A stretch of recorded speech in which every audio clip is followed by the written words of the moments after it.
কাটানো উচিত, মানে এই মুহূর্তে কাটানো উচিত। রাজস্ব ব্লকেড হবে কেন?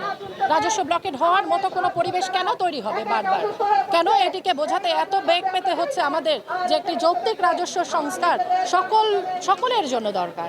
একটি রাজস্ব কাঠামো রয়েছে আমাদের 100 বছরের এই প্রতিষ্ঠিত, এই কাঠামোটিকে ভেঙে ফেলে একটি যৌক্তিক রাজস্ব সংস্কারকে ব্যাহত করে কেন এই ধ্বংসযজ্ঞের মধ্যে, কারা এই ধ্বংসযজ্ঞের মধ্যে জড়িয়ে আছে, সরকারকে সেটি বের করতে হবে দেশের মানুষের স্বার্থে। আগে তো আপনার 4 দফা দাবি ছিল, আজকে আর কোনো আলোচনা বসবেন না? শুনেন, আমাদের দাবি এখন একটা, যৌক্তিক রাজস্ব সংস্কার করা, সেটি করার স্বার্থে প্রথম সংস্কারের পদক্ষেপ হিসেবে জাতীয় রাজস্ব বোর্ডের চেয়ারম্যানের অপসারণ। আমাদেরকে যদি আলোচনায় ডাকে আমরা আলোচনায় যাব, আমরা আলোচনায় যেতে সবসময় প্রস্তুত, কিন্তু যাব কি নিয়ে?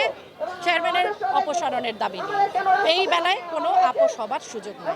দুটো কথাই আমাদের আলোচনা হতে পারে, আলোচনা একটি বিষয় হতে পারে, সেটি হচ্ছে যৌক্তিক রাজস্ব সংস্কার প্রেস বিজ্ঞপ্তি অনুযায়ী কিভাবে করা যায়।